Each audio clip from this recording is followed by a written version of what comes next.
There is something happening in nature between 3:30 to 3:40. It's a very significant part of the time.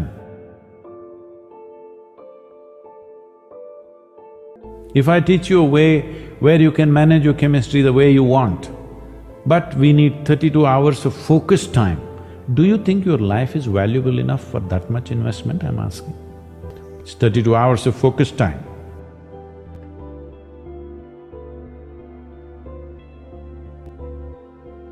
Every human being wants his life enhanced. If you don't show them proper ways to enhance, they will find shortcuts.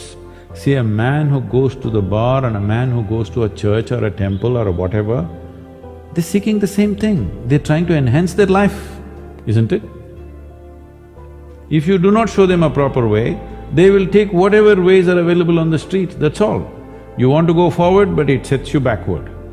Your intelligence has turned against you, that's all. If your intelligence was working for you, would you create blissfulness or misery? 80 to 85% of the population today is on alcohol or some kind of drug. We have come to a place where to grow our food, we need chemicals. To be healthful, we need chemicals. Today 70% of the population is on prescription medication of some sort.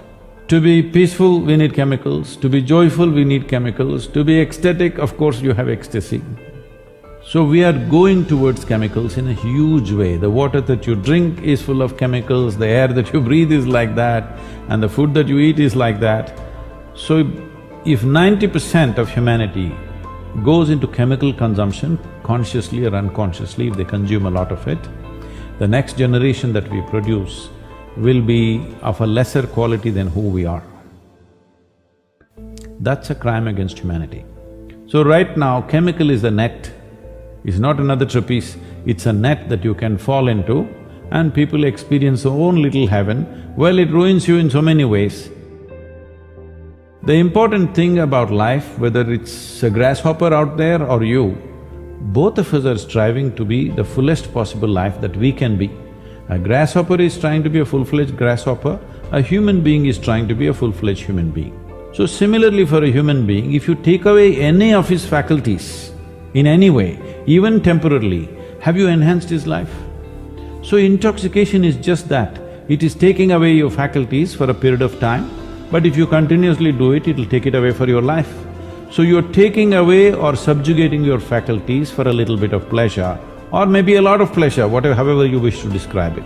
But the important thing is you're taking a backward step with life, because life can only be enhanced by sharpening and increasing our faculties, not by decreasing our faculties. This means we are taking a backward step, though there may be pleasure attached to it, because you need to understand the greatest chemical factory, the most sophisticated chemical factory is right here. If you are a great manager, you will produce what you want from this.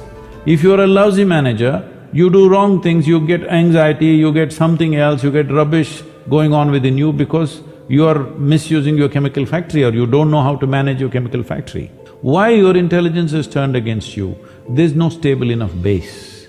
So the entire yogic system is about this, that you create a stable base so that your intelligence works for you. If your intelligence turns against you, no power in the universe is going to save you, you are a done thing. When I say I'm thinking this, another way of saying it is, I'm making up this, I'm making up that. You can make up whatever you want, as long as you enjoy it.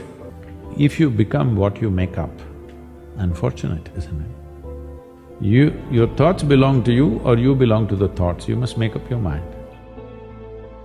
All human experience comes from within, isn't it? I don't know what kind of geniuses thought these things. I know in America there must be 1,000,000 books telling you how to milk happiness from something else or somebody else but all human experience is generated from within. What comes from within you must be the way you want it, isn't it?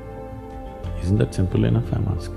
What comes from around you may not be the way you want it, but what comes from within you must be the way you want it. If whatever happens within you the way you want it, will you be blissed out or miserable? People come and say, Sadhguru, please teach us how to control my mind. Say, you want your mind controlled or liberated? Oh, yes, liberated. But how to control? Because they think that intelligence is a serious problem. And it's been in their lives. So what is the solution? If you remove a part of your brain, you will be fine. You're essentially complaining, I wish I had the brain of an earthworm. This human brain I am not able to handle. Yes, that is a fact.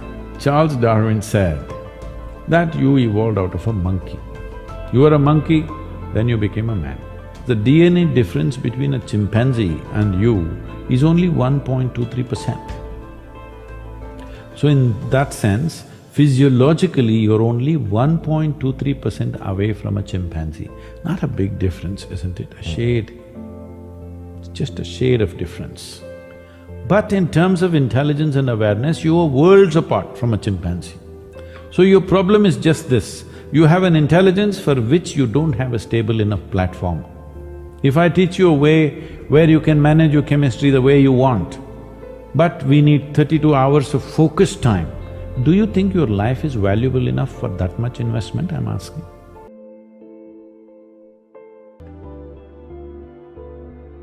The word yoga means union.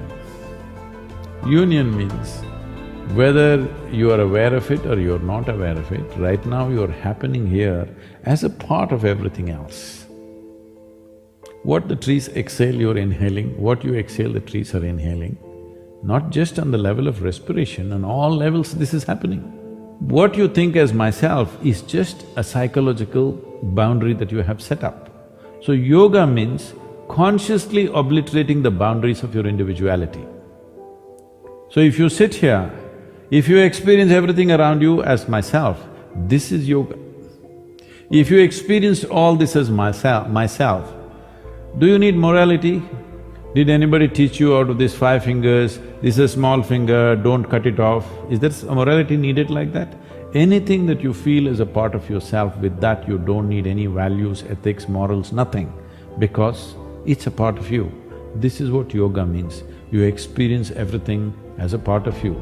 When somebody experiences the whole universe as a part of himself, then we say he is a yogi. It is the science of aligning your geometry, your individual geometry with the cosmic geometry.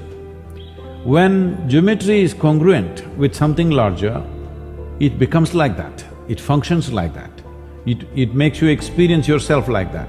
So in that sense, you're trying to reorganize your geometry so that it's congruent to the larger or cosmic geometry. Once I started doing simple physical yoga, within a month or two, it doesn't matter where I am till today, morning 3:30 to 3:40, within those 10 minutes I always come awake. There is something happening in nature between 3:30 to 3:40, it's called Brahma Muhurtam in yoga, it's a very significant part of the time. So when that happens, your body just comes awake, it happens to everybody, but they don't notice it. So like this, many changes happen simply because simple yoga. So that's why I'm constantly reminding people, it doesn't matter for what reason you do the right things. Even for wrong reasons, if you do the right things will happen to you.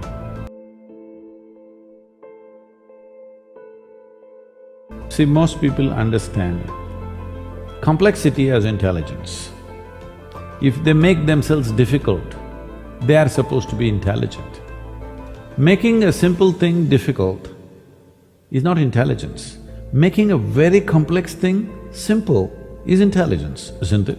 So wrong sense of intelligence, idea of intelligence has entered people's minds. They think if they make a problem out of every solution, they're intelligent. No, no.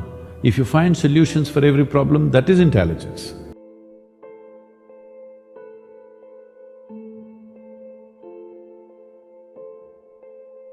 Even yesterday I was at this How to Academy talk. The last question was, all this is fine, Sadhguru, can you give us one mantra that we can take home and that'll work for us? So I asked a simple question.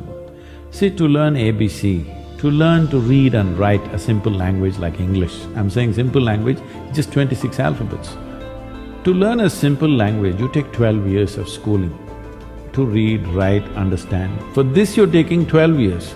To transform your life, you want to do it in 2 minutes. So is that what your life is worth? So if your life is worthwhile, is it not important that you invest a certain amount of time and energy rather than looking for this stupid stuff of one mantra with which I will transform my life? It will not happen like that. That's the reason why most people have remained the way they have remained, because they've not invested in their well-being.